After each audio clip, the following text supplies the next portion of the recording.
Entonces, la idea de hoy es básicamente compartir un espacio de reflexión, problematización al respecto de el contenido interpretativo que le asignamos a las imágenes, particularmente desde el enfoque de nuestro ámbito, que es la cartomancia en general o el tarot en particular. ¿Sí? Entonces, un poco lo que vamos a charlar, que no pretende ser ni un trabajo acabado, creo que es un ámbito de investigación que todavía tiene posibilidad de seguir desarrollándose mucho, mucho más y perfeccionarse desde distintas aristas.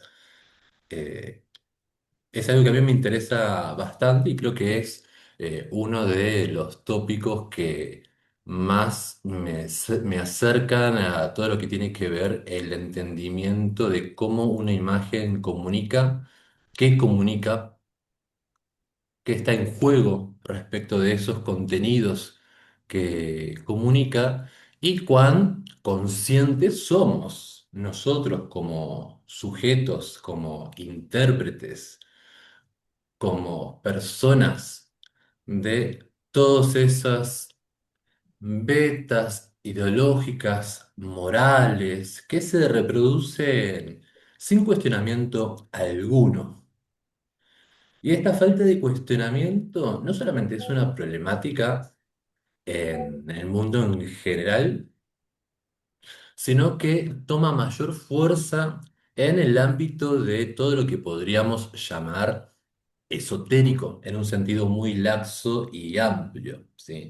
E incluyendo por esoterismo todo tipo de prácticas de corte pseudoespiritual o espiritual que puede estar fogoneada por la New Age y también este tipo de prácticas adivinatorias. Entonces, ese es un poco el objetivo de hoy. Como le decía, no creo que sea ningún trabajo acabado, es una investigación en proceso, realmente.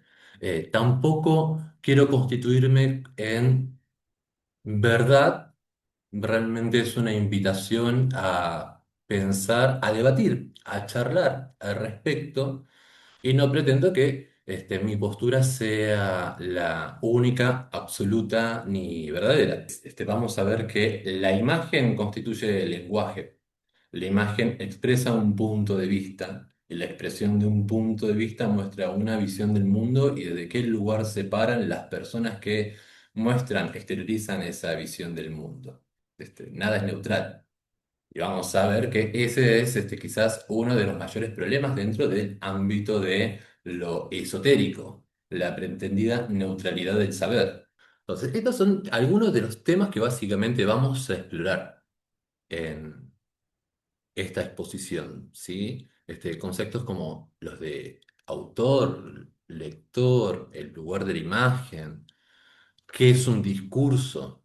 No todo tipo de discurso. Cuando hablamos de discurso, no solamente esto que estoy haciendo yo, de hablar, no solamente lo que escribo en un texto, sino también lo que muestro. Como le decía antes, una imagen es una forma de discurso. ¿Sí? Lo que muestro, cómo lo muestro, por qué muestro lo que muestro, hay discurso en ello. Y en ese discurso subyacente siempre va a haber una ideología. Y acá tengamos el concepto en un sentido de que ideología no es, ay, yo me asumo peronista, ay, yo soy radical, ay, no, yo soy feminista.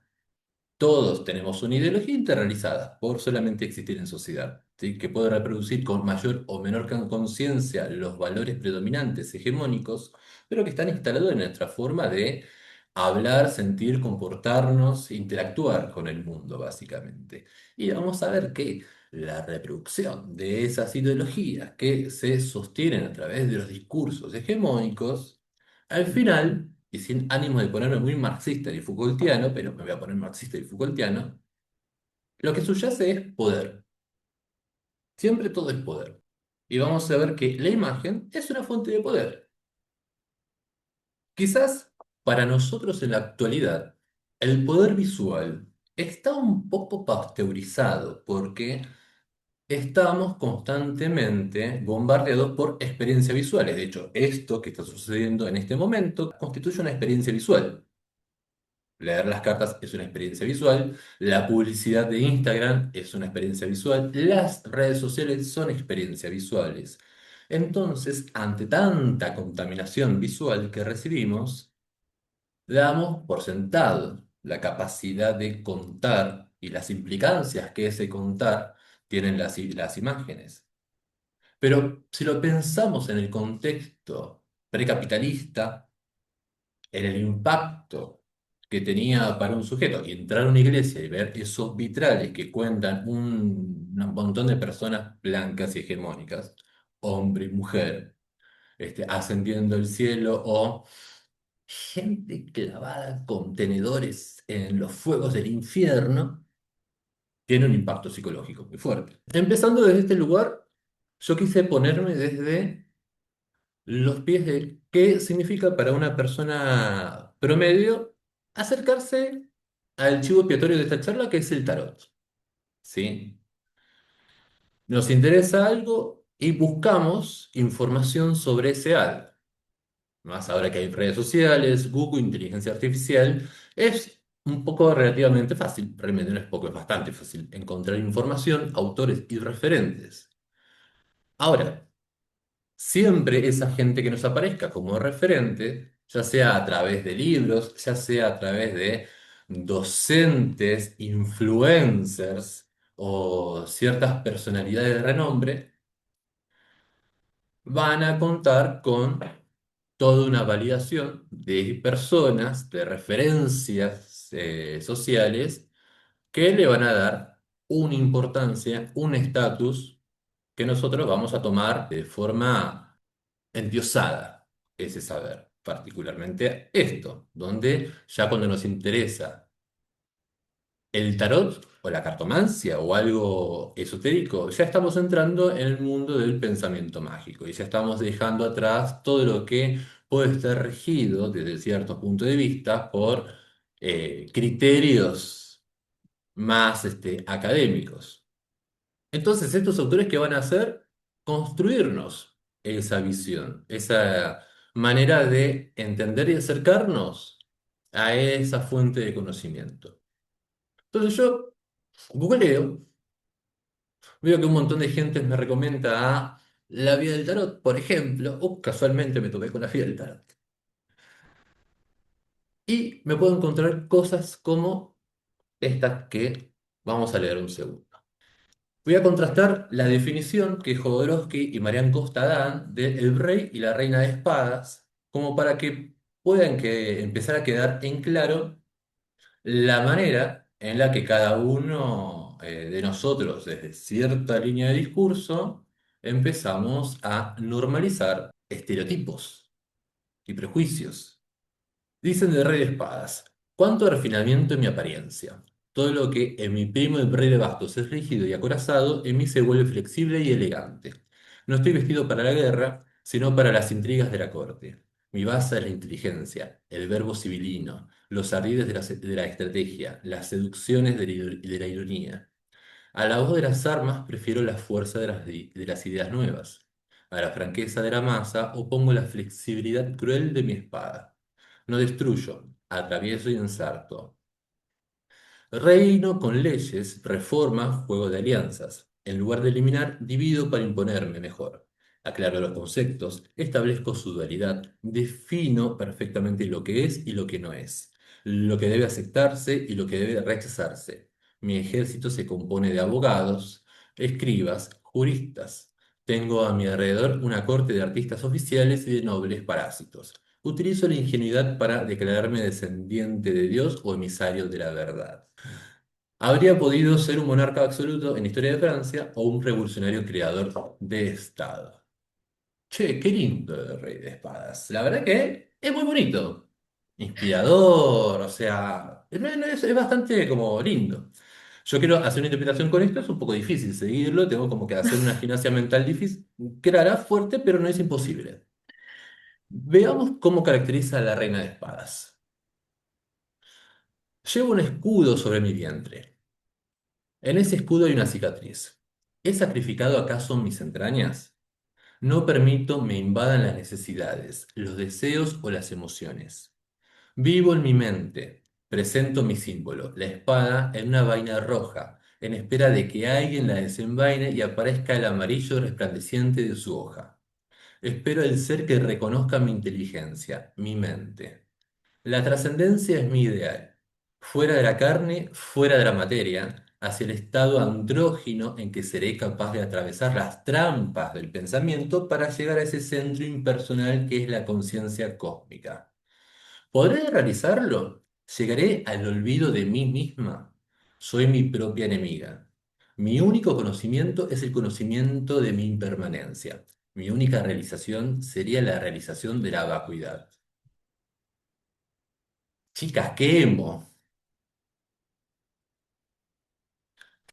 Fíjense cómo dos cartas a través de lo que simplemente es la designación de género nos muestra ideas tan contrarias.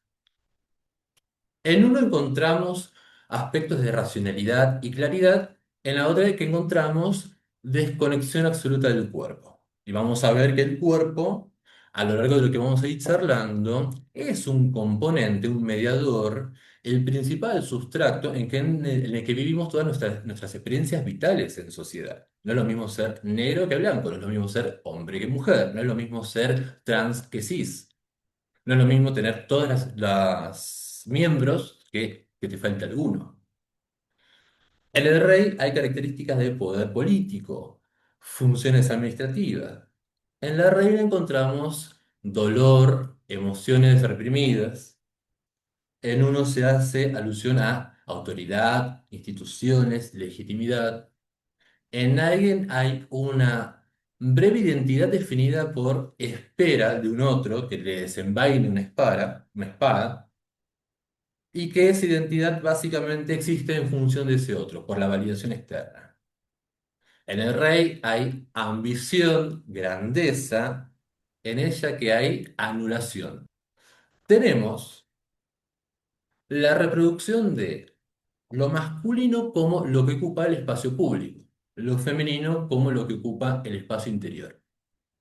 Y lo público relacionado con poder, políticas, leyes, y lo interior referido a emociones, vacío, introspección, dolor. En él básicamente es el protagonista de la nueva película de Hollywood, épico, soberano, afirmativo, hace. En ella tenemos la novela más triste de Dostoyevsky, ¿no? Hay dolor existencial, autonegación, sacrificio.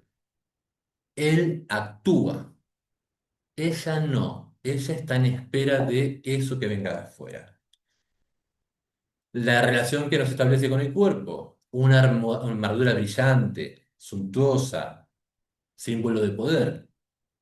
En ella hay un escudo, hay protección, hay herida, hay dolor, hay sacrificio. Él hace y ella lo que quiere es desaparecer, la vacuidad. Esto se repite constantemente. Y no solamente estoy hablando de la vida del tarot. En todos los textos de tarot y de lenguaje simbólico, sea cual sea el lenguaje simbólico, ¿sí? Vemos que en esta visión de estas dos cartas tenemos un claro sesgo patriarcal. Y que cuando hablamos de, de patriarcado, estamos hablando de cómo se establece lugares de privilegio para la figura del hombre en lo que es toma de decisión, poder, autoridad, la razón y la capacidad de actuar. Acá puse esta cita de Simone de Beauvoir, que nos dice que la representación del mundo como el mundo mismo es obra de los hombres. Ellos lo describen desde su propio punto de vista, que confunden con la verdad absoluta, es decir, con una verdad asumida, naturalizada, como la que es, y no como un constructo histórico. Todo autor que leemos, toda persona que reflexiona sobre algo, es un individuo que existe en un contexto histórico, en un lugar, y ese individuo está nutrido por todas las valoraciones morales y lógicas que conforman ese mundo que habita. El texto es un tejido proveniente de los mil focos de la cultura, dice Roland Barthes. El escritor se limita a imitar un gesto siempre anterior, nunca original. Es decir, el escritor expresa ese tejido, ese componente cultural, moral, ideológico que lo nutre, más a conciencia o desde un lugar absolutamente ciego ante ese velo. Y acá lo interesante de la vida del tarot es que, bueno, podemos criticar un montón de la Jodorowsky, pero es coescrito por Marian Costa. Entonces, es un lindo ejemplo como para mostrarnos de que no siempre la pertenencia a cierta interseccionalidad, en este caso la interseccionalidad sexo-mujer o género femenino, en el caso de ella, no es siempre condición suficiente para que exista una crítica consciente respecto de este tipo de sesgos que están internalizados en nuestra psique. Foucault nos dice que para un discurso el hecho de tener un nombre de autor, el hecho de decir esto fue escrito por fulano de tal, en este caso Jodorowsky, Marian Costa, indica que dicho discurso no es una palabra cotidiana, indiferente, una palabra que se va, que flota y pasa, una palabra que puede consumirse inmediatamente, sino que se trata de una palabra que debe recibirse de cierto modo y que debe recibir en una cultura dada un cierto estatuto. Es decir, la palabra de un autor, de un referente, tiene un enorme peso para conformar nuestro punto de vista y la manera de acercarnos a las disciplinas y a los distintos cuerpos de conocimiento. Y particularmente en campos como lo mágico, esto sucede con mayor fuerza, porque suelen recibirse estos discursos desde un lugar absolutamente acrítico por los lectores. Cuando hablamos de discurso, siempre debemos entenderlo que toda persona que dice algo sobre algo, toda persona que existe, todo cada uno de nosotros, estamos teñidos de un velo ideológico, ¿no? ¿Y por qué lo llamamos velo ideológico? Porque nos tapa la vista, nos filtra la información de la manera en la que podemos percibir e interactuar, explicar el mundo. Todas las ideas dominantes de un tiempo, de una sociedad, de una cultura, ya sea moral, política, económica, vincular, sexual, psicológica, la internalizamos cuando estamos en nuestro proceso de socialización, ¿no? Porque es lo que recibimos desde afuera, desde que somos chicos, y conforma un estadio de normalidad del mundo. Lo vemos como un orden natural. Tendemos a no criticarlo. Gramsci nos dice que la hegemonía oculta la dominación bajo la apariencia del consenso espontáneo. Y Engels, cada forma ideológica recubre bajo un velo religioso, político o jurídico los intereses reales que la mueven. Y vamos a ver que en sociedad la capacidad de generar discurso no es para todo el mundo, sino para ciertas personas. La capacidad, históricamente hablando, de generar arte, estética, reproducciones visuales, siempre estuvo en manos de una clase determinada. No fue para todo el mundo, sino hasta recientemente, y así todo, existen distinciones de criterio, como vamos a ver, frente a lo que se consideraría un arte más popular y un arte más refinado. Todo lo que vemos, todo lo que escuchamos, todo lo que en algún punto también constituye nuestra identidad, está arreglado por ese velo ideológico que se nos instala solamente para que nosotros podamos funcionar en la sociedad. Y acá la idea del autor y su discurso, vamos a ver que van a darnos una visión oficial sobre qué contenido es lo que habita, en este caso, cada imagen. Siempre todos los autores van a impregnarnos de formas de vincularnos con eso, ¿sí? Van a alterar nuestra subjetividad. Y ante la ausencia de información o referencia o herramientas intelectuales para tener un posicionamiento un poco más crítico, estos posicionamientos de autor se van a constituir como categorías objetivas, categóricas, imperativas. Y que además, cuando yo leo esto en un libro y luego voy a las redes sociales y todas las otras personas que más o menos están en esa, repiten una y otra vez lo mismo. Cuando veo en los medios de comunicación, en las personas con las que hablo en el día a día, la repetición de estos conceptos, se refuerza esta idea, se normativiza con mayor peso. Y algo que podríamos pensar desde un segundo como la cristalización de distintos procesos sociales e históricos que expresan luchas de poder, se torna ontológico, se torna metafísico, se torna ideal, universal. Entonces, sobre esto debemos plantearnos cuál es el peso que tiene el lugar, el tiempo que habitamos, las interseccionalidades que ocupamos en el mundo.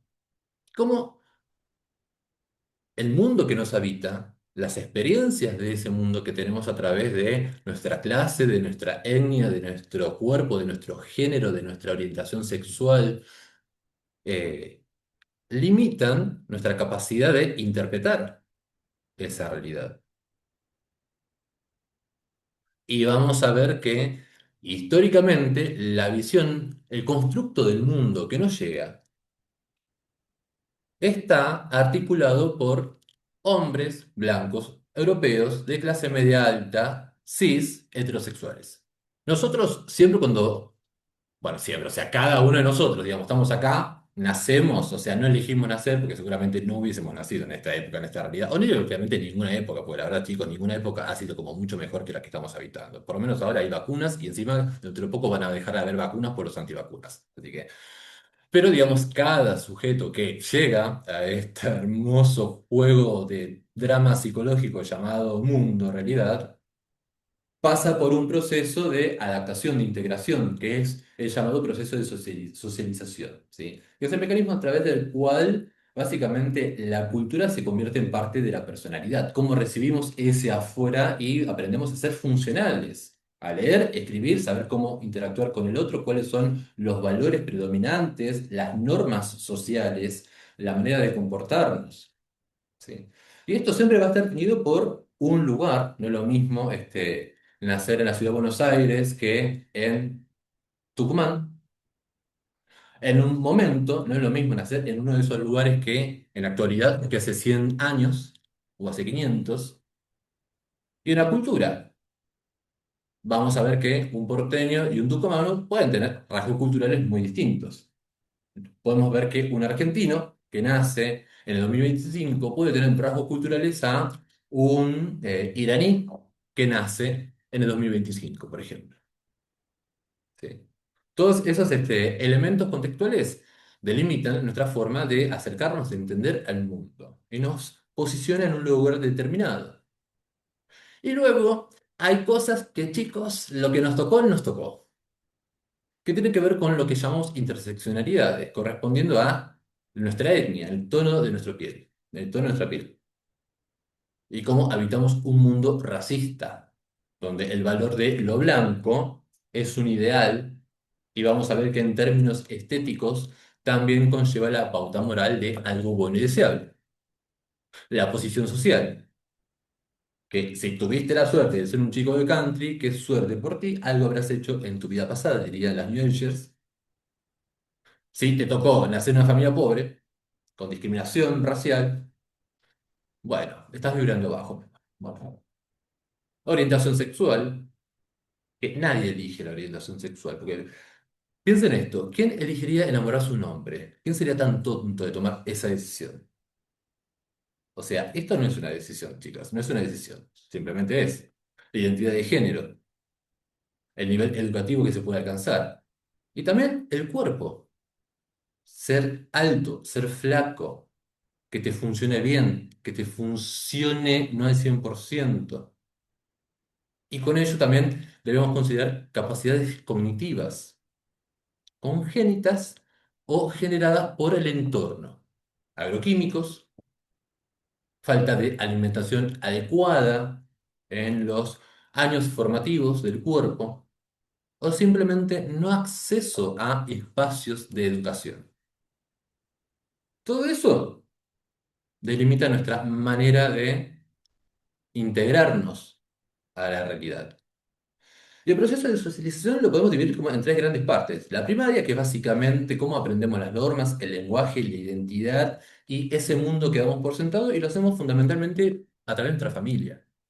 Y acá podemos charlar un poquito de cómo el sistema, por ejemplo, de Jodorowsky y Marian Costa hace un fuerte énfasis en el árbol genealógico, pero la problemática es que esa familia no existe en un mundo ajeno a los entramados de la cultura, de la sociedad, de un contexto histórico en particular.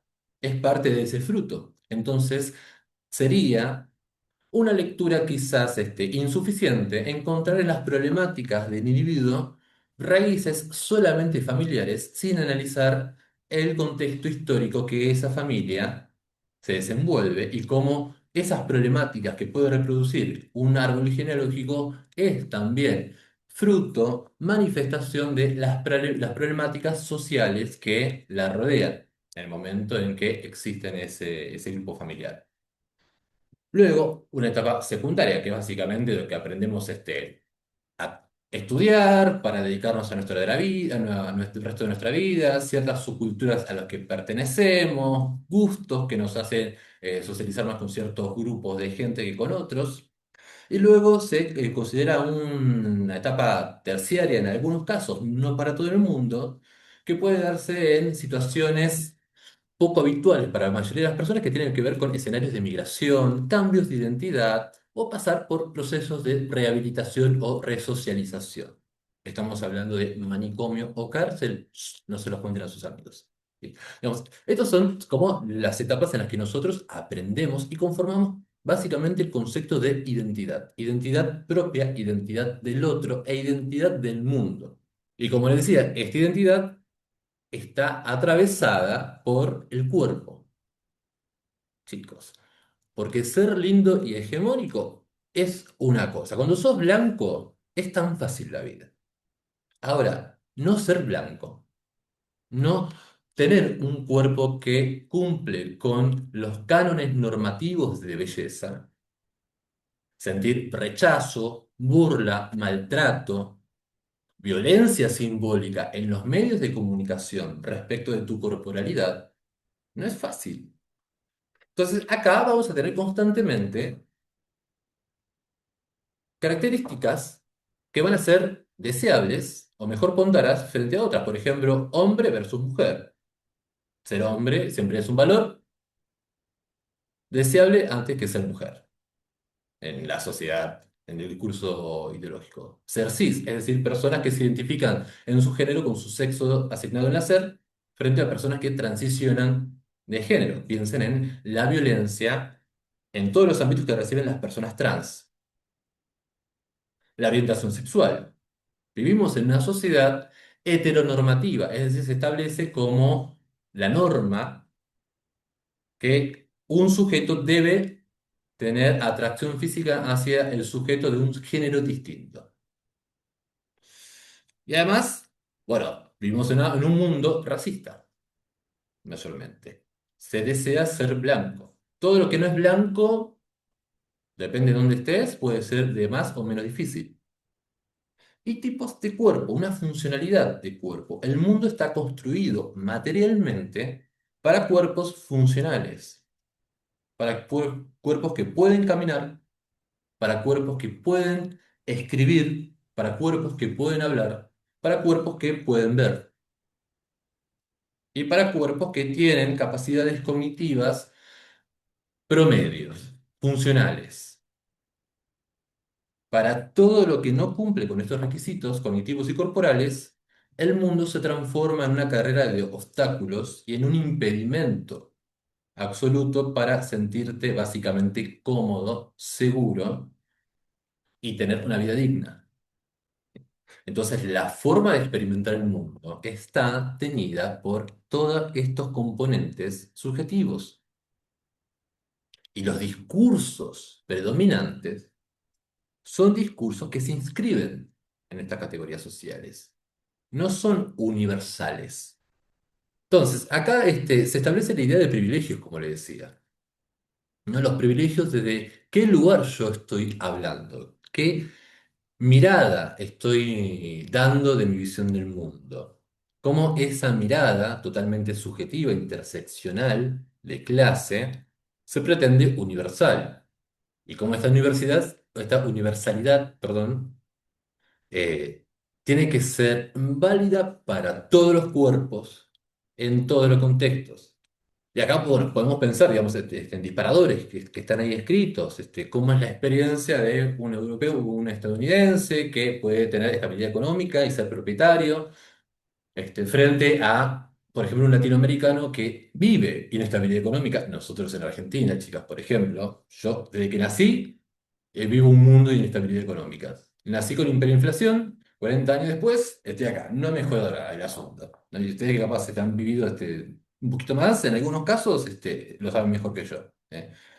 La capacidad que tienen de trasladarse a través de el privilegio de un pasaporte frente a quien no, y cómo eso también limita poder experimentar o afrontar situaciones de crisis. El capital de poner un negocio y ser su propio jefe, frente a quien no, y depende básicamente de vender su fuerza de trabajo. Y pongo esto porque es un tópico tan reiterativo que yo encuentro en lecturas de tarot que la respuesta de situaciones de desempleo o crisis laboral sea: Gordi, renuncia, expresa tu creatividad y pone tu emprendimiento. Que el emprendimiento después va a ser ¿qué? Agarrar la bicicleta y salir a repartir con una aplicación. Que termina siendo un discurso que legitima y promueve la precariedad laboral del neoliberalismo. ¿Sí? Como ciertos discursos y elementos simbólicos son explicados desde la posición de un hombre que no siente miedo de caminar solo a su casa durante la noche y cómo esto, frente a una mujer que puede ser atacada simplemente porque es mujer, porque se topó con un hombre que no pudo controlarse, porque al parecer los hombres son animales, bestias indómitas, la viola. ¿No? O que la sociedad decida sobre cómo debe ser su cuerpo en términos de estética deseable, o si está obligadamente a ser madre, aunque esa maternidad sea fruto de una violación. Entonces, todo esto lo planteo como introducción para que entendamos básicamente el concepto de mirada, subjetividad, valores, privilegios e intereses en juego en cada subjetividad de acuerdo al lugar de pertenencia social, racial, de género, sexual y en la división de norte-sur también. Entonces, cuando ya sabemos que básicamente la idea del mundo se nos es presentada como normal, todo lo que continuamente va a estar mediando en ese mundo normal y nuestra interacción con él, lo podemos encontrar en dos formas clave actualmente, va, de siempre realmente. A través de lo que vemos y el discurso o el lenguaje, ¿sí? Que lo que vemos constituye el lenguaje. Las apariencias constituyen el lenguaje. La estética, qué es bello, qué es feo, qué es bueno, qué es malo, constituye el lenguaje. Y vamos a ver que el lenguaje reproduce categorías morales. Todas las imágenes que se producen en sociedad forman parte del discurso hegemónico. ¿Sí?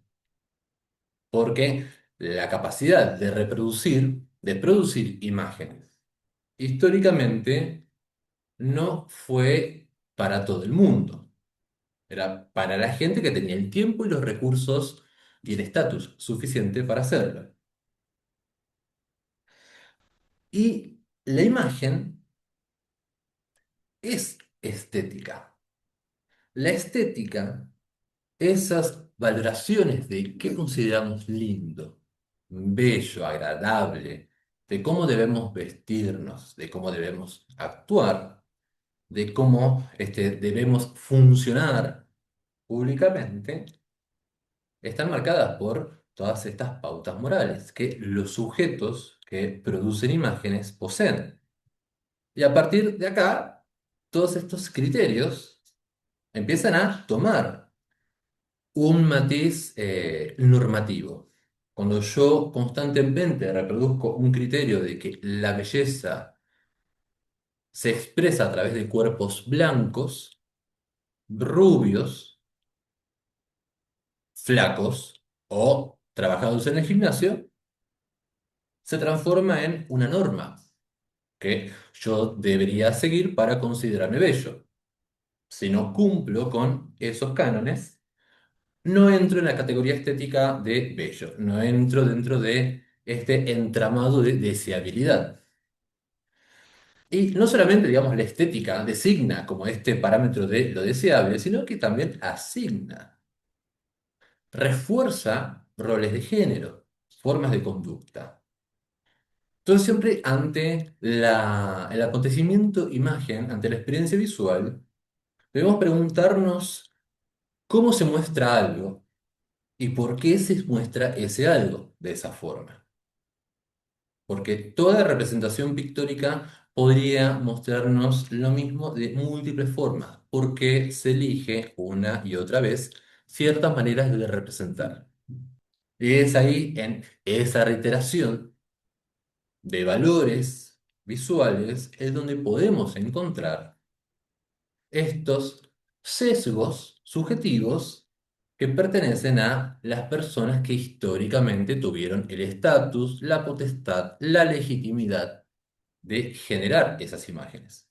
Humberto Eco lo desarrolla bastante en su obra, en la historia de la belleza y la fealdad, que son obras muy lindas que se las recomiendo absolutamente leer. Muestra que los conceptos de belleza y fealdad, en este caso, son constructos históricos y se construyen a partir de los valores e intereses de la clase dominante, ¿sí? Que establece este criterio de belleza hegemónica a través de su cuerpo o el cuerpo que se desea. Por ejemplo, pensemos en la idea de rubia sexy, que durante tantos años se ha perpetuado. Rubia sexy tipo Pamela Anderson. Linda, pechugona, absolutamente hegemónica, sin celulitis, sin grasa, sin cicatrices en su cuerpo como la reina de espadas, y que no se pretende que diga una palabra inteligente, como todo el mundo esperaba de Pamela Anderson. Ese es un ideal de belleza construido por el deseo de quienes, los hombres heterosexuales.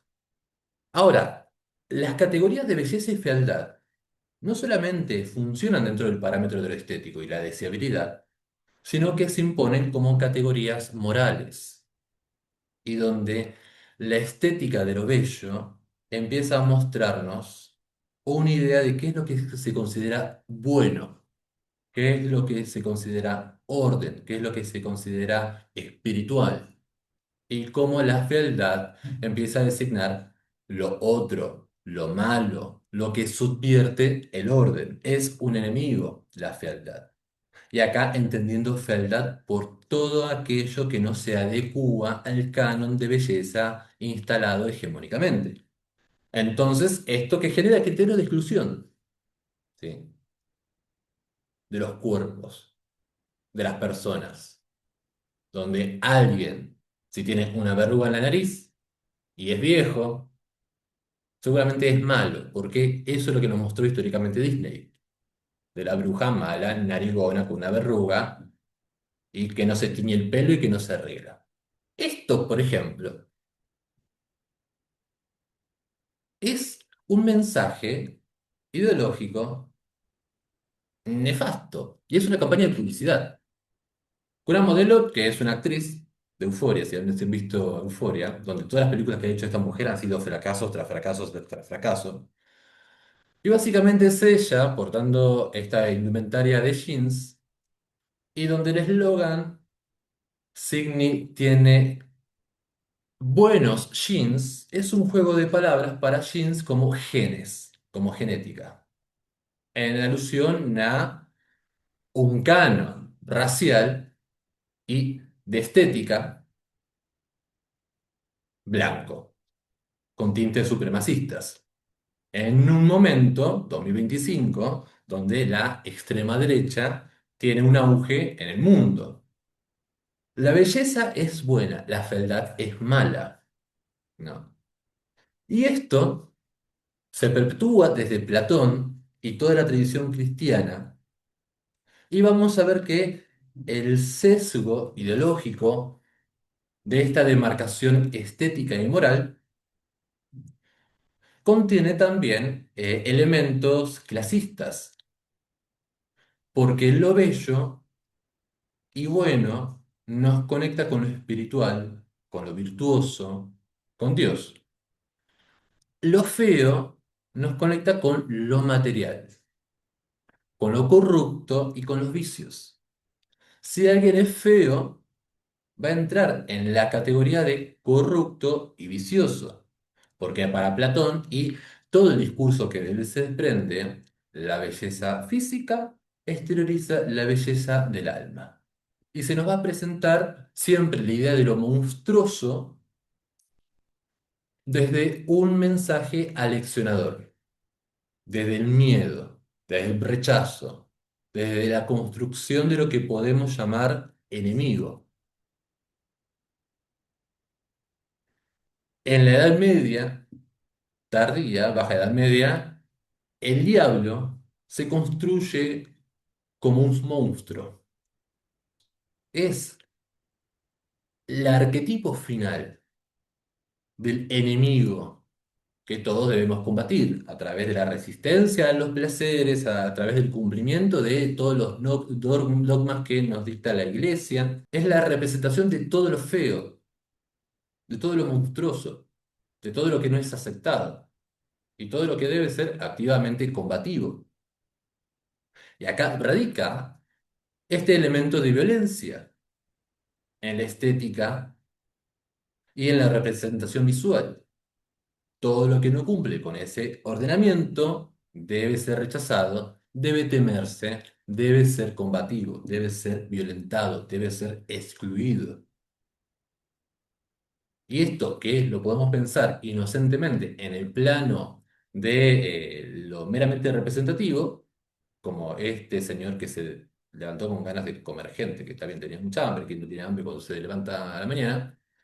Pensémonos en las implicancias, el impacto que tiene en la vida real para una persona que es distinta, se viste distinto, expresa su género de forma distinta, se identifica con un género que no es el designado por su sexo. La violencia simbólica genera violencia física, material. La exclusión que se perpetúa a través de este tipo de discursos genera exclusión en la vida real.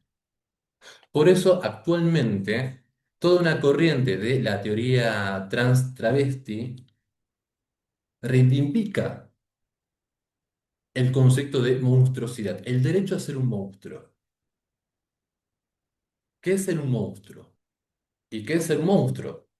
Básicamente tener el derecho de poder ser vos, más allá de las categorías imperativas que la sociedad te establece sobre cómo debe ser.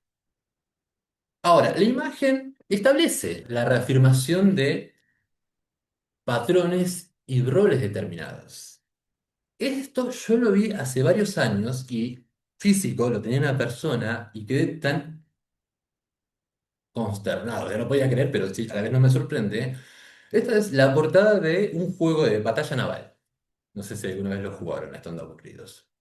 Y la portada, muy década de 50, nos muestra en primerísimo plano el papá y el hijo jugando, y en el fondo, ¿qué tenemos? En el fondo de la escena, a la mamá y a la hija lavando los platos. Fíjense la historia que nos cuenta, la demarcación de roles, la demarcación de privilegios que se establece acá. Los que están jugando son papá y el hijo, los varones. Los que están haciendo labores de servicios son las hembras, las mujeres.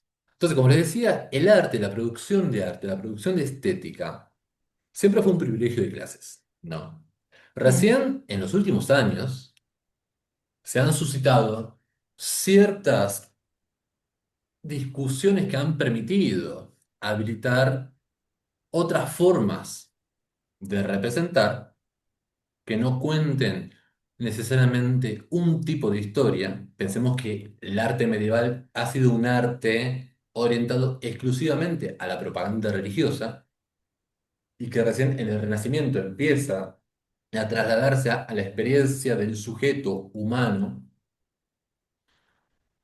pero recién en los últimos 150 años, 200 años, es que la idea de arte empieza a abrirse, a permitírsele a las llamadas clases populares.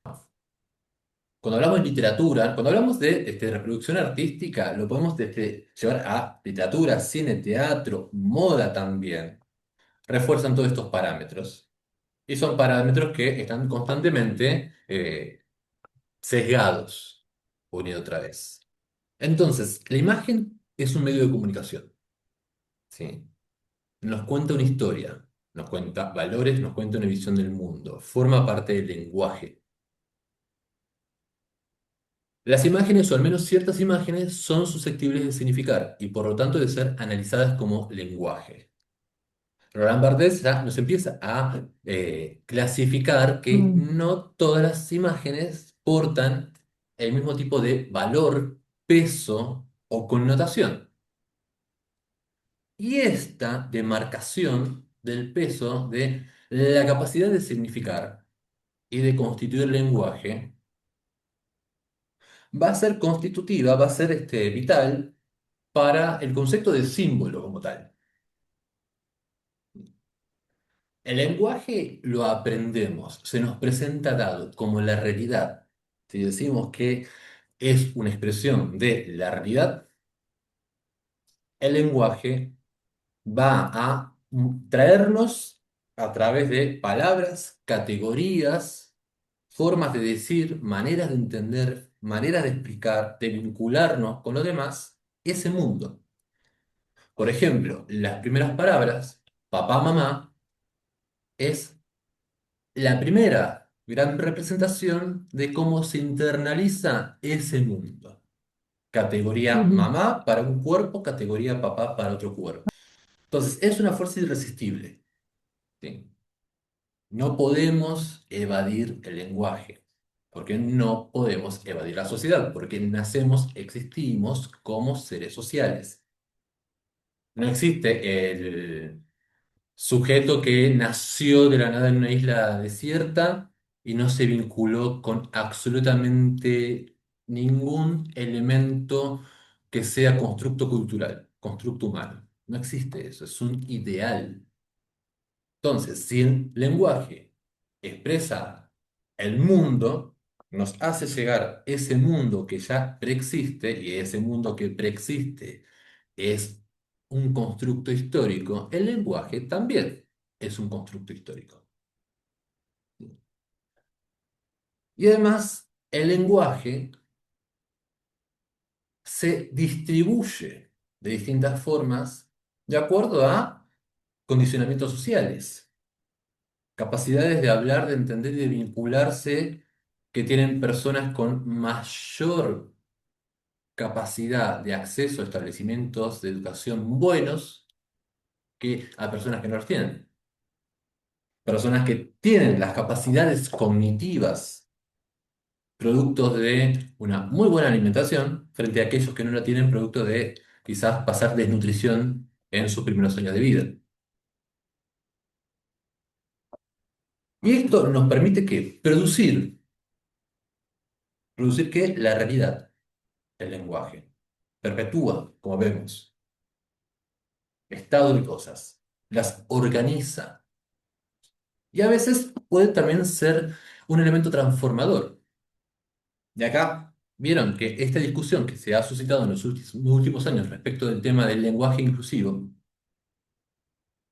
es parte, expresión de esta crítica que se hace a el elemento hegemónico y dominador que tiene el lenguaje, de cómo se expresa la categoría humano desde la imagen de hombre y no mujer, por ejemplo. Y cómo la categoría hombre como expresión de humano es producto de todas unas tensiones sociales e históricas que llevaron al ámbito público al hombre y dejaron encerrada en el ámbito privado a la mujer. Y el lenguaje, como hablábamos antes, es un filtro, es acá donde se instaura, es el mecanismo por el que se instaura este velo ideológico de que hablábamos antes.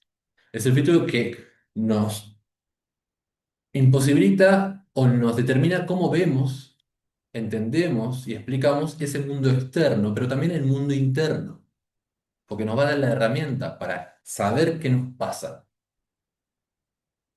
Si tengo la categoría lingüística para expresar dolor, duelo, depresión, ansiedad, a que si no las tengo y cómo el entorno me da herramientas, no solamente para nombrar eso, para darles existencia, sino también para tomar acción frente a ello que me ocurre. Y genera espacios de interacción, porque digamos, el uso más común del lenguaje es esto que estamos haciendo, charlar, comunicar, ¿sí? Y acá, digamos, está como este componente que aquellos detractores del lenguaje inclusivo siempre traen a colación. El lenguaje como una estructura formal del habla y la escritura. Y obvian que el lenguaje es algo vivo.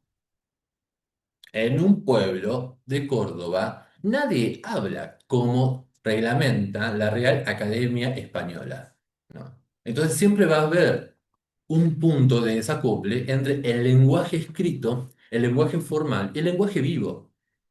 Y esos son los elementos normativos que siempre van a tener que chocar con los distintos procesos sociales que plantean que actualización de valores, actualización de formas de pensar, actualización de formas de interactuar con los demás. Y a través del lenguaje, como ya debería ser claro a esta altura del partido, se genera un discurso dominante, valores, por lo que básicamente el lenguaje deviene siendo un instrumento de poder. La capacidad de generar discurso, la capacidad de acceso a los discursos, es la capacidad de tener poder. Cuando hablamos de que el lenguaje instrumenta, determina la visión del mundo, este es un ejemplo. Un mapa, lenguaje visual, mundo. Ahora, esto es una subversión a ese lenguaje.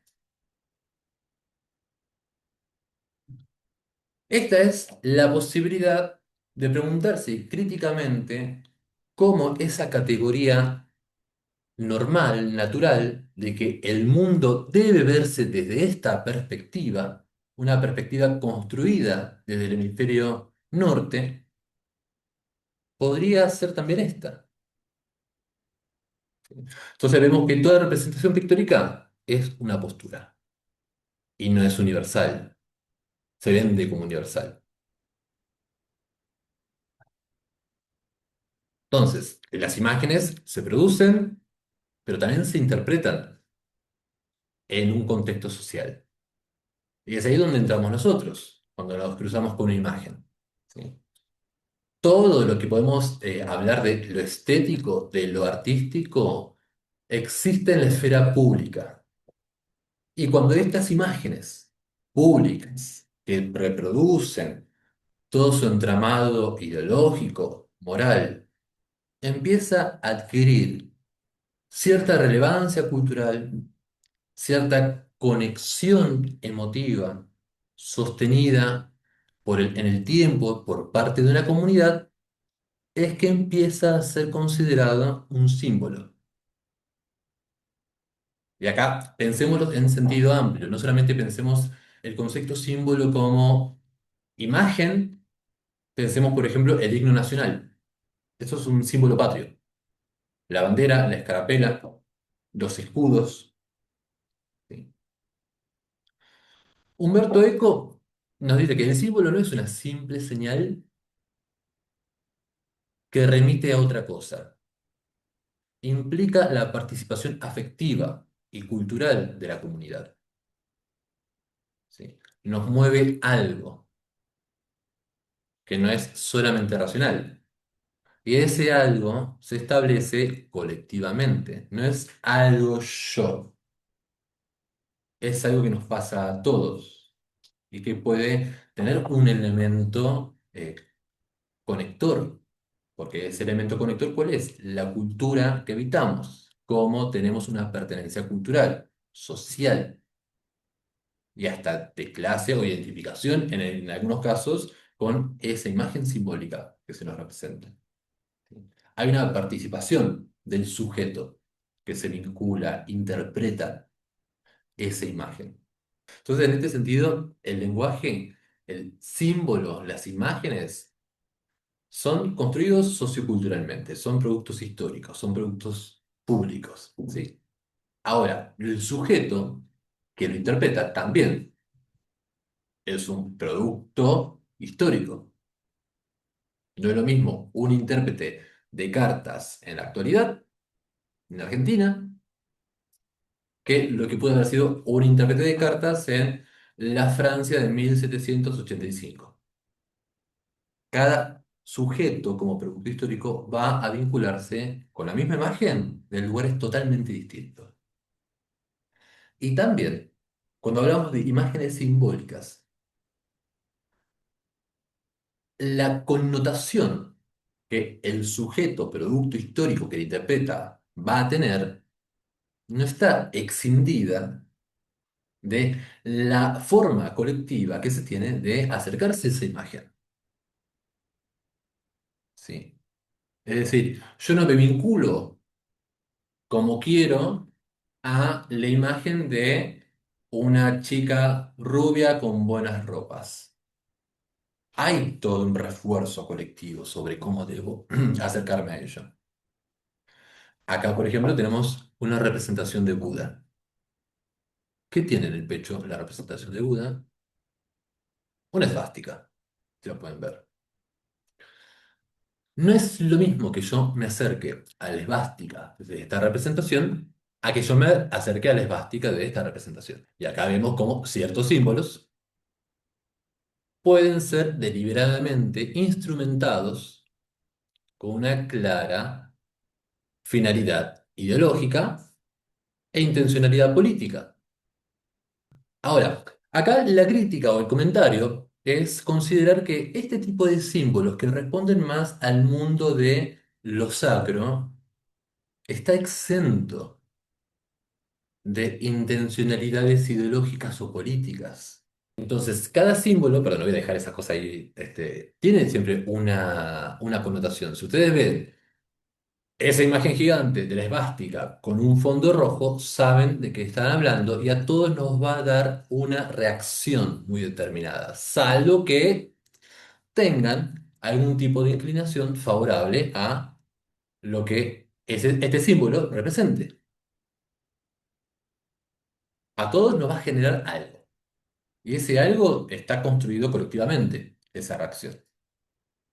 Ahora, en esta reacción sobre la cita que hacía Bartés en los pesos y las demarcaciones, las capacidades de significar que tienen las imágenes, es donde podemos acá separar un poco, en términos semióticos, la distinción entre lo que es un signo, un símbolo y una alegoría, que en términos de lo que es cartomancia es fundamental, porque es a través de esta distinción donde podemos corroborar hasta qué punto hay la posibilidad de libre asociar cualquier tipo de idea a una imagen o cómo ciertos constructos visuales ya están predefinidos con una intencionalidad de cómo una imagen puede comunicar una serie de espacios ambiguos o cómo puede haber algo muy literal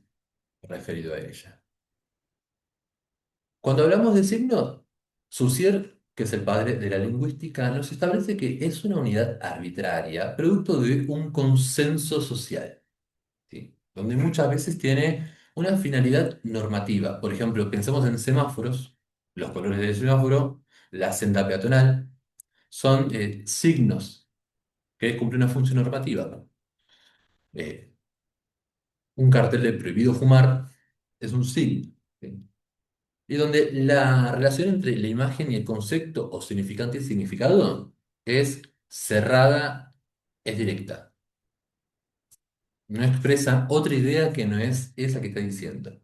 El color rojo de un semáforo no expresa otra idea que no sea la de, che, pará porque te va a pisar un auto, no cruces. Un cartel de prohibido fumar no expresa otra idea de, "Ah, che, acá no se puede fumar". Es una única idea. Ahora, en cambio, cuando hablamos de símbolos, la situación cambia, porque es rasgo distintorio del símbolo ser polisémico y tener una cualidad abierta que no agota su interpretación en un único significado. Y esto se debe a que el peso de una imagen simbólica es denotado y es significado por el contexto social en el que se mueve. Esto produce que cada contexto social, o sea, distintos grupos en una misma época o el mismo grupo en distintas épocas, lo puede interpretar de manera distinta, ¿sí? Entonces, siempre va a tener una interpretación histórica. Ahora, como siempre va a tener una interpretación histórica, tanto la generación de esa imagen, la perpetuación en el tiempo de esa imagen va a adoptar componentes morales e ideológicos, porque ciertas imágenes simbólicas tienen más pesos que otras. Por ejemplo, pensemos en la cruz como símbolo de Cristo. Y también va a tener una interpretación por parte del sujeto, que es histórico, ¿sí? Entonces, esas variables contextuales aportan al símbolo esta polisemia, lo que genera que haya tantas interpretaciones de lo mismo, porque cambian los lugares en donde se lo significa y cambian las miradas que lo significan también. Pero de todas formas, quien lo produce y quien lo lee es un sujeto producto de un contexto histórico-social determinado. Y luego tenemos la alegoría, que generalmente el concepto de alegoría quizás es el menos explorado de los tres, lo cual para nosotros que estamos interesados en el tarot es un error fatal porque los arcanos mayores, los triunfos, nacen en su contexto original siendo alegorías. Cada carta es una alegoría. Y la alegoría es un conjunto complejo de símbolos. Porta distintos símbolos. Si pensamos en la unidad símbolo, estas son muchas unidades que interrelacionadas construyen una identidad, una idea que se quiere contar, que se quiere transmitir. Y esto es lo distintivo de la alegoría. Es una imagen simbólica, sí, pero tiene un significado que es concreto, es fijo, es doctrinal. La alegoría tiene un componente educador. Y en el caso de los arcanos mayores, de los triunfos, son alegorías que tratan a través de un discurso cristiano y neoplatónico, que era el que imperaba en el norte de Italia en el siglo XV, explicar la realidad. Es un juego moralizante. Entonces, como una alegoría tiene una idea, comunica intencionalmente una idea concreta con una finalidad educativa, todos los atributos simbólicos, esos pequeñas partes de la alegoría que construyen esa identidad, no puede ser interpretado de forma individual o aislada. Y es acá donde vemos que no se entiende el concepto de alegoría o se olvida que los arcanos mayores constituyen alegorías cuando agarramos cualquier texto de tarot y hay una sobreexposición gigante y descontextualizada de cada detalle visual que un arcano mayor, por ejemplo, puede tener. Donde no es importante el detallito, esta cosita que aparece en la imagen, sino la idea general que construye.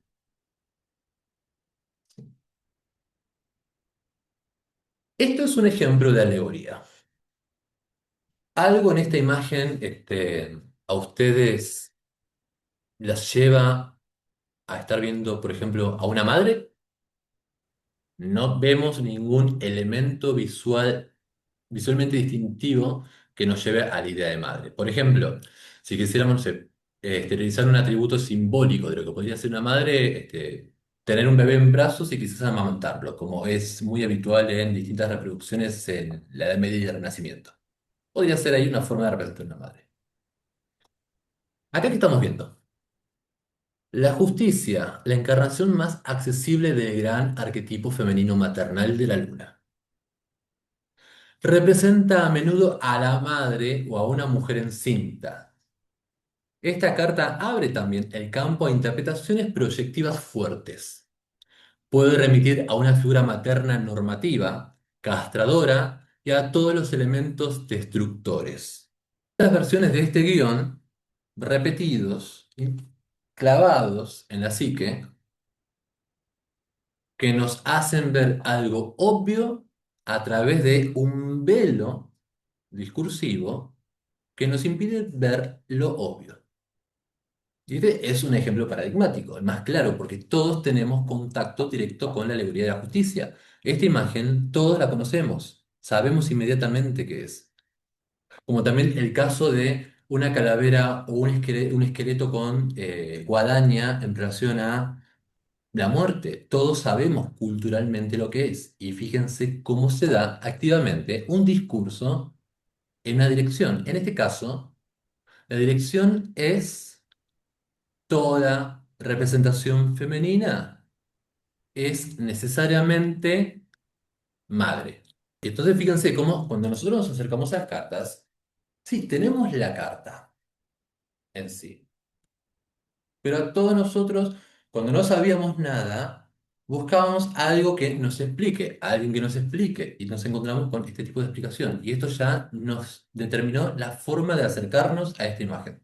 Se filtran estas cosas que nos llevan a una dirección, a una manera de ver, de explicar también, que está marcada por freudianismo, patriarcado, y vamos a decirlo, chicas, un claro trauma con la madre que este hombre en su vida pudo resolver, y que eso explica por qué tiene relaciones tan conflictivas con todas sus parejas femeninas. De hecho, Marian Costa lo detesta.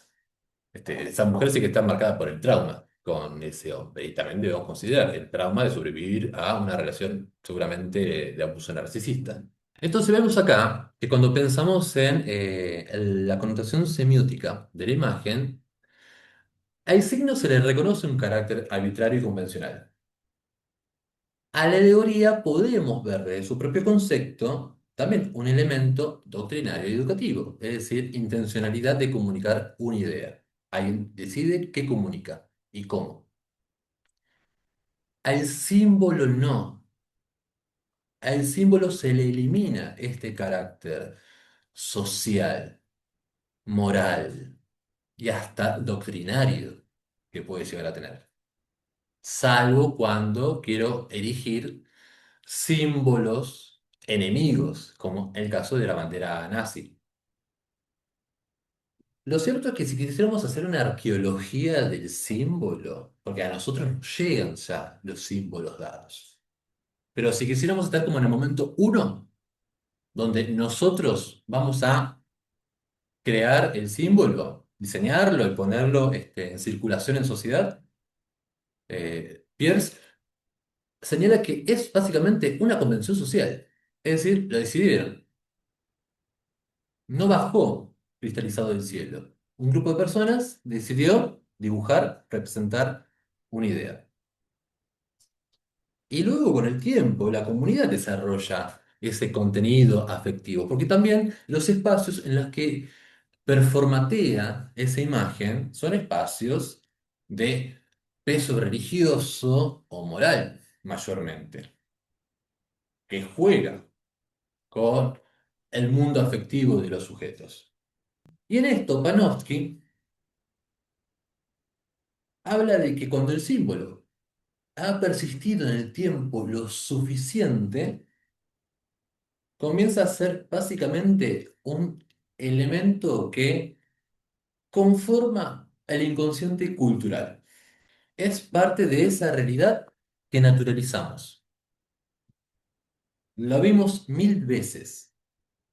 Nunca le prestamos atención, pero está. ¿Esto qué hace? ¿Y a qué abre las puertas? A que el símbolo no sea solamente un elemento semiótico de comunicación, sino que sea un elemento psicológico. Y esta es la interpretación moderna, más mainstream, que se tiene en los símbolos y que generalmente la que domina el discurso hegemónico del tarot. El lenguaje del tarot es un lenguaje simbólico. Y cuando se lo explica como lenguaje simbólico, es un lenguaje simbólico psicológico que empieza a ser utilizado para explicar la realidad interna. Y esto básicamente lo inaugura Jung, quien ya, digamos, todos habrán escuchado hablar de él. Para Jung, en toda su obra, la imagen simbólica básicamente es un puente, un conector hacia lo desconocido, hacia aquello que radica, se esconde en el inconsciente del individuo. Ahora, el inconsciente que desarrolla Jung, a diferencia de otras corrientes de la psicología, no es solamente individual, es también colectivo. Y es a través de la representación de este inconsciente colectivo es que él categoriza ciertas estructuras primordiales que denomina arquetipos, que se supone son formas de conducta, de sentir, de ser instintivas, que tenemos por default, básicamente por ser seres humanos. Así como, por ejemplo, una araña no va a la escuela de jóvenes arañitas para aprender a tejer redes y atrapar moscas, sino que básicamente viene como en su carga genética, la predisposición, el instinto de, ok, tengo esto, medio como que debería utilizarlo, ah, mira, mi mamá hizo esto, bueno, está bien, tengo que trabajar el resto de mi vida, tendré que cazar moscas. Y esto que tengo acá, lo usaré. No. Los arquetipos sería como esa predisposición psíquica o hasta en algunas explicaciones genética de responder de acuerdo a ciertos modelos, que es básicamente cada imagen simbólica. ¿Sí? Pero el inconsciente colectivo y los arquetipos, para Jung, vemos que existe en un escenario ahistórico. no es contextual. Y esta interpretación de Jung empieza a correr. La significación simbólica, construida socialmente y colectivamente, con todas las cargas morales, religiosas, ideológicas, normativistas que la sociedad le da a esa imagen, de la esfera pública a la esfera privada. No. Pasa de lo social a lo individual. Y donde, de acuerdo a el sentir del sujeto, a lo que sea que gatille esa representación visual, la interpretación simbólica empieza a ser cada vez más subjetiva y más laxa, haciendo creer que no porta todas esas valoraciones, todas esas cargas que socialmente posee al momento de erigirse. Y si a esto le sumamos este carácter universal que estas estructuras psíquicas, los arquetipos poseen, como también es apoyado por otros componentes que retoman este discurso, como es el de la mitología comparada que Joseph Campbell y Mircea de Eliade desarrollan en sus obras, El Eterno Retorno, El Viaje del Héroe. Básicamente el símbolo se aleja de la realidad terrestre, se aleja del contexto histórico para ser algo que existe por sí solo, limpio, depurado de toda esa trama en la que surge. Empieza a tener una función existencial y emocional para el conocimiento interno y hasta espiritual del sujeto. ¿Sí? Y ahora, no se trata de negar esta función, pero sí reconocer que la aparición de esta función colaboró al olvido o a negar intencionalmente, si queremos ser hasta un poco desconfiados, el componente semiótico, social, valorativo que posee un símbolo como constructo histórico. ¿Sí? Porque todos los libros de simbología moderna, por lo menos pensemos en tarot, astrología, toman al símbolo de este lugar desprovisto de historia, como un carácter ontológico, como verdad revelada. Y que esa verdad revelada, al momento de ser comunicada en un libro, no está siendo interpretada por un sujeto, producto histórico de un tiempo y de un lugar. Entonces, acá, cuando pensamos en quién construye una verdad, quién dice que algo es universal, porque los arquetipos son universales. Ahora, estas imágenes arquetipales que construye Jung, la madre, la bruja, el héroe, el valiente, el mago, el sabio, todos esos,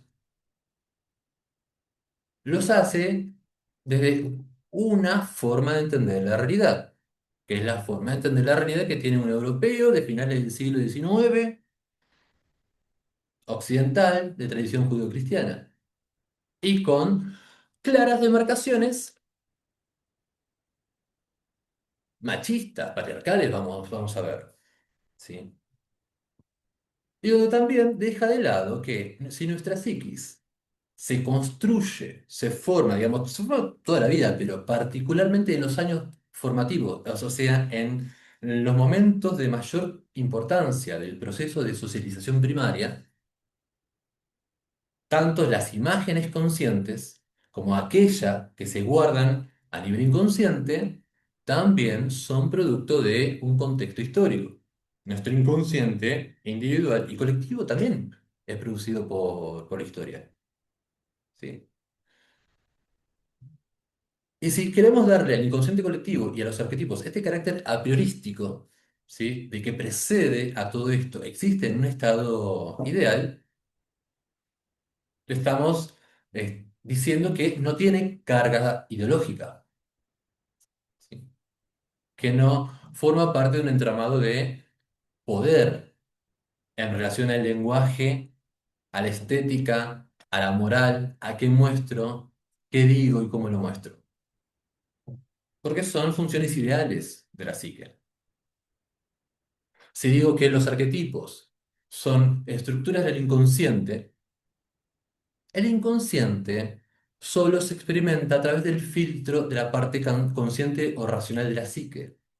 Y ese filtro consciente racional es donde tenemos el velo ideológico, que nos media con el mundo. No solamente el mundo de afuera, sino también el mundo interior. Es un filtro. ¿Sí? Y ese filtro tiene carga moral, ideológica, para entender, para analizar, para explicar, para uncir. Entonces, en el siglo XX empiezan a surgir distintas manifestaciones de estos discursos universalistas. Inconsciente, que es común a toda la humanidad, en todas las culturas, en todos los tiempos. Ideas, imágenes, figuras, roles que para todos es lo mismo. Un ideal esencial al que se debe llegar. Vamos a ver que termina produciendo una delimitación tan grande de los contextos de la imagen que básicamente entramos en un periodo en donde ya nada significa nada.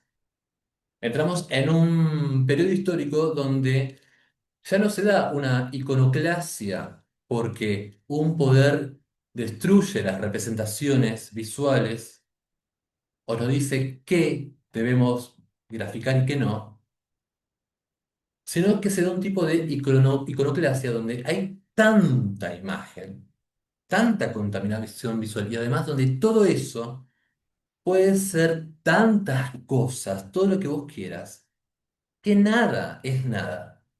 Se da una iconoclasia por exceso, por pérdida de contenido, por pérdida de los sentidos. Y si nada es nada y todo es normal,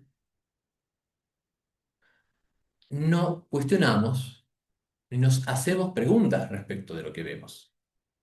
Y ese no cuestionar y no hacerse preguntas de lo que vemos no solamente es del parámetro estético o desde una carta de tarot, opera en todos los ámbitos de la vida. De ver a alguien que le está pegando a otra persona con una clara desproporción de poder y no hacer nada.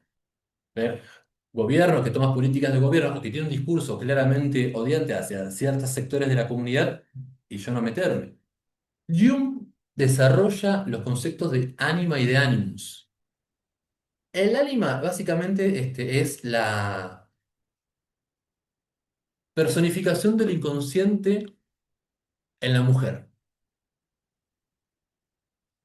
que suele aparecerse con forma masculina, para hacer como una interiorización básica y breve. El animus es la personificación del inconsciente en la cabeza del hombre, que suele aparecerse, de acuerdo a la teoría junguiana, con apariencia de mujer. ¿Sí? Porque básicamente la explicación es que mi inconsciente va a mostrarse como algo distinto a mi identidad consciente. Si mi identidad consciente es yo soy hombre, mi inconsciente, plasmándose como algo distinto a mi identidad, va a tomar la forma de otro género. ¿Qué nos dice Jung al respecto de estas figuras? Que si bien Jung jamás habla de mujer-hombre en términos sujeto, sí habla mucho del lenguaje y las implicancias simbólicas de lo femenino y lo masculino. Y en el concepto de ánima y ánimos es donde mejor se ejemplifica esto. El ánima es la personificación de todas las tendencias psicológicas femeninas en el hombre. Las emociones, la receptividad hacia lo irracional, la capacidad de relación y la sensibilidad ante lo simbólico. El animus, lo masculino, es el arquetipo de la razón y el logos, así como el ánima representa el eros, la relación, y el ani y el vínculo, el animus simboliza la discriminación, la reflexión y la palabra. Ánima y animus no son representaciones de mujer u hombre reales, sino auténticos arquetipos del inconsciente colectivo. Son ideas que existen más allá de la categoría histórica hombre-mujer. Son ideales. En la vida de un hombre, el ánima puede ser tanto la fuente de inspiración espiritual como la causa de profundos extravíos, dependiendo de su integración o su proyección. En la psique femenina, el ánimo puede manifestarse como opinión rígida, como juicio colectivo o como una voz interior inapelable, típica de los complejos autónomos. El eros femenino es un principio relacional. El logos masculino es un principio discriminador.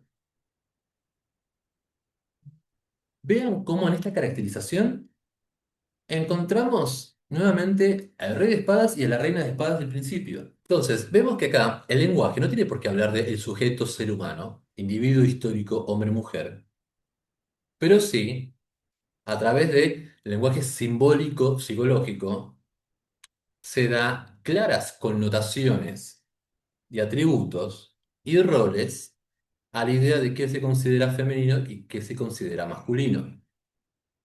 Se perpetúa discursivamente una y otra vez. Y básicamente esta perpetuación discursiva la vemos como un producto histórico que vincula a lo femenino como algo emocional, receptivo, irracional y ser fuente de inspiración o causa de profundos extravíos.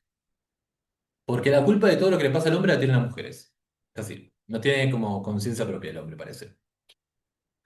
Ahora, cualidades como discriminación, razón, palabra, es del hombre, de lo masculino. Los aspectos problemáticos del animus básicamente están dados por el nivel de integración de la mente de una mujer. Es un complejo de la mujer que características socialmente, como las que estamos viendo, que se designa a lo masculino, operen de forma problemática en la mujer. Porque estas categorías discursivas existen en prácticas reales. Entonces, yo digo que el hombre tiene la palabra, tiene la razón, hace, discrimina. Yo, ¿cómo le doy cómo digo que no tiene razón a alguien que el discurso me dice que sí tiene la razón? Y yo soy irracional. Ahora acá, en este discurso de que los problemas de integración de estas características que encarna el animus en la mujer es individual, o sea, porque vos no estás haciendo suficiente esfuerzo en tu terapia, lo que hace es apartar de la atención del debate que vivimos en un mundo donde existen prácticas y discursos que dejan en un lugar de inferioridad a la mujer, donde se instala todo el tiempo un discurso proyectado desde lo masculino y la mujer solamente tiene que recibir sin cuestionamiento. Acá se da, digamos, esta es una forma en la que los discursos legitiman, naturalizan estado de cosas, ¿sí? Y que por más que no hable de que la categoría hombre-mujer como individuo, perpetúa estereotipos y roles de género. Y esto que estamos viendo con el ejemplo de You, que es fortalecido por Joseph Campbell, que es fortalecido por Mircea Eliade, que es fortalecido por todos los distintos autores que responden a el ámbito de lo New Age, que ahora vamos a hablar y vamos a ir cerrando con esto, se da la construcción de un sujeto ideal que no existe en este plano, de situaciones ideales, tendencias ideales, categorías ideales que pretenden no estar teñidas por todos estos sesgos ideológicos. Acá solamente estoy poniendo el ejemplo como hilo conductor de lo masculino y femenino, de los roles de género que el lenguaje simbólico replica y naturaliza.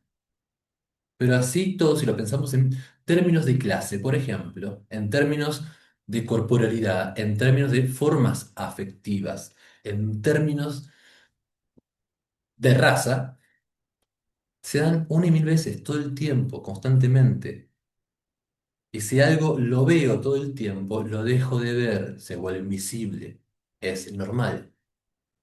El punto acá es cómo todos estos elementos discursivos, con una evidente carga ideológica, sesgo patriarcal, a través de esta pretendida eliminación, ¿no? Esa acción histórica de el discurso simbólico, en el caso de las categorías femenino y masculino, entra en lo que podemos llamar esencialismo de género.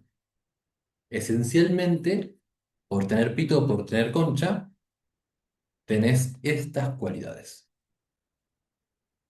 Y no se discute respecto de cómo estas cualidades son construidas históricamente, ¿no? Que se le designe a la mujer atributos de crianza, maternidad, cuidado, servicio, la esfera pública, pareciera que es absolutamente ajeno a que en un momento determinado de la historia, en el proceso de gestación de un modelo económico, se repartiesen los ámbitos privados y públicos entre hombre y mujer, para la creación de una figura que trabaja de forma gratuita, la ama de casa. Mientras que el hombre iba a construir el capitalismo tan glorioso que nos envuelve en la realidad. Y deja de lado toda relación de poder entre los cuerpos masculinos y femeninos, entre la expresión de los masculinos y femeninos. ¿Sí? Sigue dándoles características preeminentemente deseables y positivas a lo masculino por sobre lo femenino.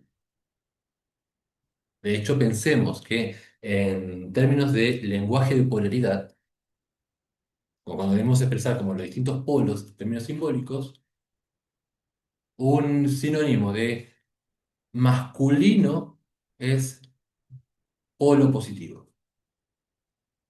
Y un sinónimo de femenino es polaridad negativa. Piensen en lo obvio que es pensar que algo es positivo y algo es negativo. Esas son formas en las que el discurso del lenguaje nos designa formas de ver las cosas.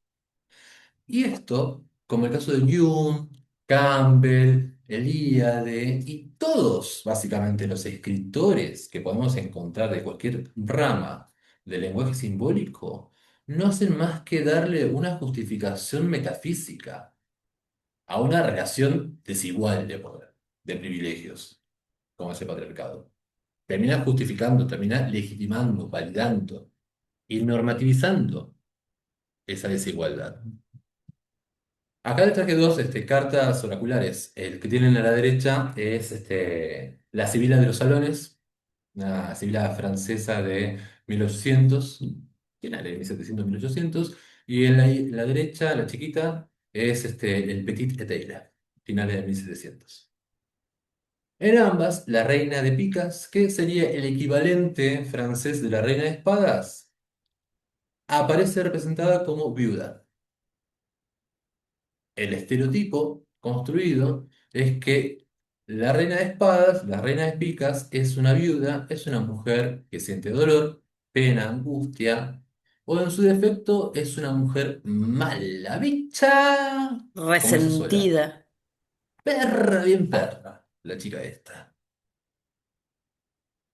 El rey de picas, equivalente del rey de espadas, siempre es un hombre de ciencia, de conocimiento, de leyes, un abogado, un juez, un jurista.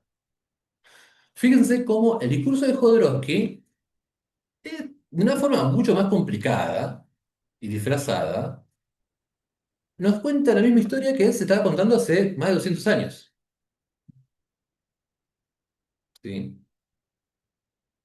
O sea, si lo pensamos desde el palo, Está bien, entendemos como todas las ideas que connotan dolor, pérdida, angustia, hasta muerte en las picas y las espadas, porque es el palo en cada eh, sistema regional que designa eso. Una espada está hecho para dañar.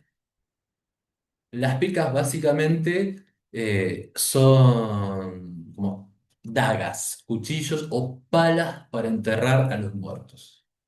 En cada sistema, picas y espadas es el peor palo. También las espadas, y en su traducción a las picas, denota elementos de autoridad, poder, estatus y conocimiento, porque solamente cierta clase privilegiada puede acceder al instrumento espadas. Un pobre no puede pagar una espada, no puede acceder al material para forjar una espada.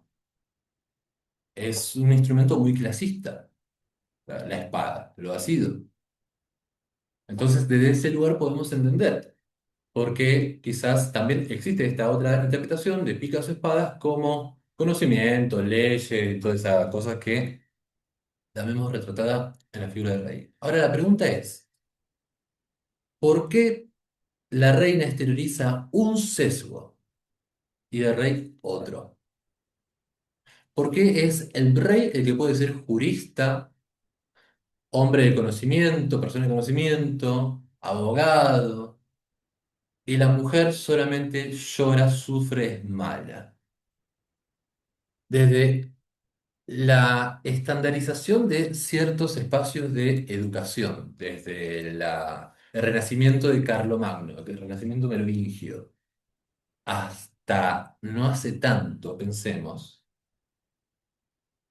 menos de 100 años, el acceso que se le daba a esos espacios de educación, de razón, de saber, estaba igualmente abiertos para hombres que para mujeres.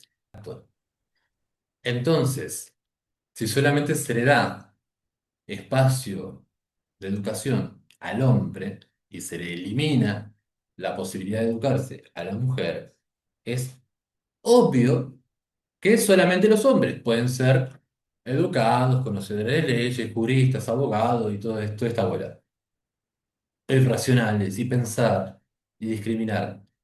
Si estoy estableciendo un sistema social en donde a ellas les digo, vos no vas a estudiar, y él sí, porque vos tenés que estar en tu casa cuidando de tu hijo. Él es el que forja el mundo. Porque ese sistema educativo, ¿quiénes los construyen? Los hombres. Entonces, luego se crean elementos simbólicos como este, que no dejan de ser un elemento que grafica la realidad preexistente, que refuerza la idea. Entonces, para ir cerrando, bueno, no les quiero como aburrir y dar hambre, el discurso simbólico es poder. Ya lo vimos con pruebas de cómo funciona el poder, cómo funciona el discurso, cómo se instala determinados tipos de ideología a través del proceso de socialización. Y como es normal y perpetúa un estado de cosas, la pregunta que tenemos que hacernos es, ¿quiénes se ven favorecidos por un estado normalizado, naturalizado e ideal de cosas? Y acá entra nuestra vieja y querida amiga, la New Age. New Age ha entrado al chat. Sí. Que cuando hablamos de New Age, tenemos que verlo como lo que es, un producto capitalista. ¿Sí? Les puse estas citas porque me parece como son muy interesantes para pensar en lo que implica en toda discusión sobre poder y luchas, desproveer del contexto histórico, de la historia, determinadas prácticas y determinados saberes. Ver precede las palabras, pero lo que vemos está determinado por aquello que sabemos. Como yo me acerco a la carta, de acuerdo a lo que sé, libro, autor, discurso. El capitalismo transforma lo histórico en natural. ¿Sí? La historia convertida en naturaleza es la forma más sutil de dominación simbólica. Como veo, reina de picas, viuda, como veo, rey de picas, conocedor sabio. Deshistorializar es una forma de ideología, presentar como universal lo que es históricamente específico. No me puedo rebelar contra la naturaleza. Yo no me puedo rebelar con que ahora esté lloviendo en Buenos Aires. No me puedo rebelar con que el agua moje. Es como es natural. ¿Por qué estoy siendo un loco luchando contra lo que es natural? Nuestra capacidad de acercarnos a los símbolos está mediada por el discurso, ¿sí? Las imágenes, de interactuar. Están dominados por relaciones de poder. Las perpetúan, las invisibiliza, ¿sí? Y naturaliza relaciones históricas. Entonces, cuando en un momento determinado, capaz con buenas intenciones, estos distintos autores como Jung, Campbell y muchos otros, generan estos conceptos con un tinte universal a histórico. Se les suma un grupo de personas que buscan lucrar con lo que básicamente es todo tipo de creencia y práctica espiritual, religioso, mágica, que no pertenece al mundo occidental y lo transforma en un fetiche, en una mercancía para enriquecerse, esto empeora. Es donde más se necesita ese discurso, más las imágenes, los símbolos, las prácticas, las creencias, los ritos, las filosofías tienen que estar desprovistas de todo elemento contextual, ¿sí? Porque es un producto que se vende. No me interesa la historia de la violencia que implica el sistema de estratos, castas en la India. Solamente quiero hacer yoga, chicas. ¿Sí? Y estos productos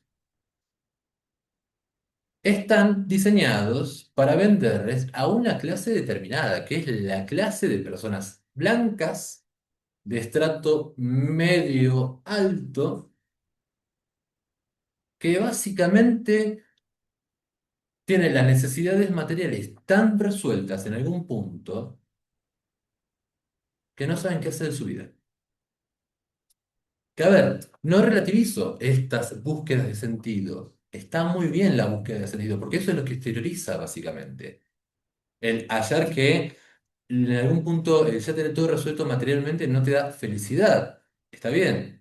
Quizás para cuando uno no tiene las cosas materiales resueltas, se siente un poco como chocante, pero es una necesidad humana, una búsqueda de trascendencia totalmente válida, que todas las personas deberíamos tener, y no limitadas por tratar de llegar a fin de mes. Pero esos productos, e incluso la New Age como producto en sí, no deja de estar orientado básicamente a satisfacer a ese estrato económico. E históricamente no deja de diseñarse y crearse por personas que habitan esos estratos económicos, que tienen llegadas a la gente rica y que pueden vender de forma cara estas mercancías. ¿Sí? Porque vienen a responder una búsqueda de sentido que ya la propia filosofía occidental, con los límites racionalistas que adquiere en el iluminismo y las religiones establecidas a nivel institucional, le otorgan a las personas, porque ya no cumplen su función. ¿Sí? Entonces, vienen a satisfacer una demanda de búsqueda de sentido. Pero a partir de ahí se empieza a establecer toda una naturalización de cosas con mayor fuerza, desde un enfoque mercantilista y de un enfoque clasista también. Y desde este punto de clase, de privilegios, inherentemente empieza a tener contacto con elementos de ideología políticas. Y a lo largo de los últimos 30 años, particularmente en los últimos 20, se han suscitado distintas manifestaciones de lo que podría llamar lo New Age como un discurso que activamente legitima pensamientos y corrientes de la derecha neoliberal y en los extremos de la derecha fascista. Por ejemplo, la New Age hace un excesivo énfasis en la individualidad, en la salvación, sanación, descubrimiento de uno mismo como proceso meramente individual. Y de ahí, el proceso de individuación junguiana, es un triste ejemplo, digamos, no lo podemos clasificar como producto New Age porque existe desde antes, pero la New Age toma ese elemento para construir que el camino de realización espiritual, mágico, lo que sea, es individual, no colectivo.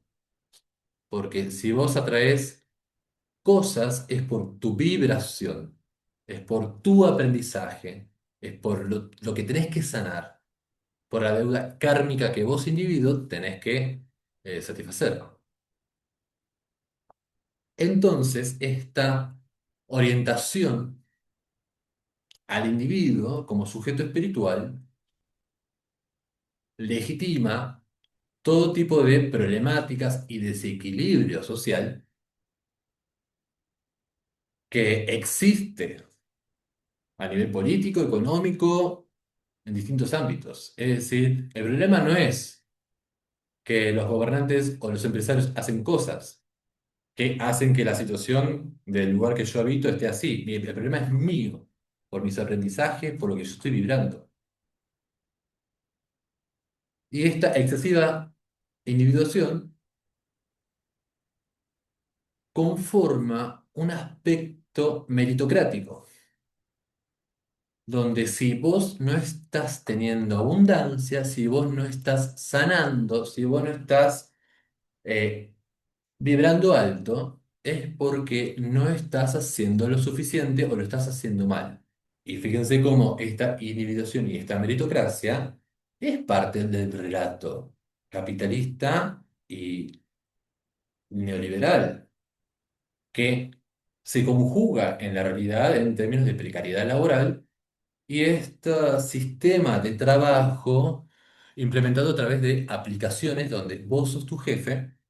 Vos trabajás por tu cuenta, vos disponés de los horarios, vos ganás cuanto querés, Gordi. Pero no te dicen que tenés que estar reventado quizás 17 horas sobre una bicicleta, una moto o un auto. ¿Sí? En su discurso replica estos valores, que son muy afines a corrientes políticas que están imperando en este momento y que tienen repercusiones en precariedad laboral, perder derechos, perder estabilidad económica, hiperexplotación, como por ejemplo en el caso de los docentes que tienen que estar del otro lado, de la maquinita que se prende sola del parte del estudiante, segregación, ya no tenés un cuerpo comunitario, tenés individuos aislados que no pueden crear una identidad colectiva y que no pueden juntarse para decir como, che, no te vamos a bancar esta voz que estás ahí arriba. Ahora, también da una demarcación muy clasista respecto de cómo se viven las problemáticas materiales. Porque si vos tenés problemas económicos, es porque vivís en carencia. No existe una conformación global de capitalismo desarrollado y capitalismo tardío. No existen países que producen materias primas y países que producen tecnología y cosas con mayor valor agregado. No existen bloqueos económicos que hacen ciertas potencias imperialistas. No existen perturbaciones macroeconómicas. Todo eso no existe. Es producto de vos cómo vibrás. Y las preocupaciones por tratar de satisfacer problemáticas materiales quedan encapsuladas bajo un estar atrapado en la corrupción de la materia. Fíjense cómo esto que establecía Platón hace más de 2000 años lo retoma la New Age para perpetuar que hay una forma ideal de conectar con lo espiritual. Y es verdad, si yo tengo todas mis necesidades básicas satisfechas, Es obvio que puedo tener mayor predisposición a interesarme por filosofía, religión, trabajar con piedritas y esas boludeces. No. Si yo estoy viendo que es día 12 y yo ya no tengo plata y faltan más de 20 días para el próximo sueldo y tengo además dos bocas que mantener, ¿en qué momento me queda temple para desarrollar mi jardín interior, chicas? Sí. Y también la New Age hace un rechazo al pensamiento crítico. Y esto es quizás una de las cosas más alarmantes que la estamos viendo las consecuencias de eso. Porque caracteriza el pensamiento lógico-racional contra el que se revela como constructo de ideal de pensamiento en Occidente como algo malo. Pensar es malo. La figura del ego es mala. Y el ego es básicamente la identidad consciente. Debatir, cuestionar es malo, porque si las cosas son en un estado ideal, ahistórico, ¿por qué vamos a cuestionarlas? No la estamos cuestionando porque no estamos vibrando en sintonía con esa verdad revelada. ¿Sí? Entonces, ya no se trata de pensar, de cuestionar, se trata de sentir. ¿Sí? Y sentir de forma individual. Y esto hace que haya una relativización enorme de los discursos, de los saberes y de los espacios, también productores de discursos y saberes. Y a ver, no se trata de erigir a la academia como un espacio sacrosanto, totalmente desprovisto de tensiones ideológicas, porque lo es. Es un espacio de lucha, siempre hay un sesgo que transmite, la educación es un sistema de perpetuación de un modelo de existir, normalizador, ejerce funciones de control. Pero en caso, por ejemplo, ciencia, vacunas que han erradicado enfermedades, esto lleva al terreno de teorías conspiracionistas como las antivacunas, donde de repente hay personas que se no vacunan a sus hijos, pero regresan a enfermedades que ya estaban erradicadas, o cómo entran en terrenos más turbios como esta corriente que existe en Estados Unidos, los canon, donde entran deliberadamente en el terreno de la conspiración global y de la agenda woke, que la agenda woke básicamente es todas las minorías quejándose de estos discursos violentos. O sea, yo soy un woke, una loca gritando el viento. Entonces, todo eso, digamos, entra como en esta reivindicación también de defender valores tradicionales. Esencialismo de género es el mejor ejemplo de eso. La mujer es esencialmente así. El hombre es esencialmente así. Y el establecer esencialismo de género, esto ideológicamente nos lleva ¿a qué? A que estoy justificando nociones como destino biológico. Entonces, esto digamos, es un poco como para siquiera comprender que los discursos no son libres de ningún tipo de sesgo ideológicos y mucho menos en el campo del discurso simbólico. En este momento, más que nunca, nunca lo estuvieron, pero ahora no, porque está filtrado a través del lente de un movimiento que tiene un interés de clase y que tiene un interés comercial. Y las imágenes siempre van a narrar algo, cuentan una historia. Y esa historia, si viene de los sectores que establecen las normas, que establecen el poder, que ostentan poder, van a tratar de legitimar el status quo, de perpetuarlo. Y cuando procede de aquellos que tratan de criticarlo, van a mostrar subversiones a eso. Les puse este ejemplo de un pergamino medieval que está mostrando la representación iconográfica clásica de la rueda de la fortuna. La alegoría que existe en el tarot, ya lo saben. Y esta era una imagen muy popular y muy repetida en muchos lugares de la Europa medieval. Porque la imagen representa el accionar del azar, fortuna como azar, ¿sí? Que es inconstante, caprichosa, te da y te quita.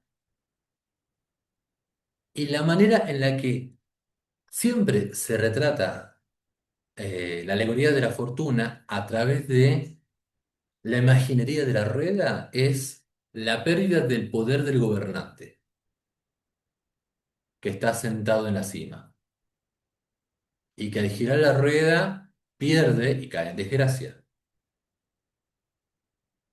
Discursivamente, tuvo tanta popularidad esta imagen y era replicado tanto. ¿Por qué?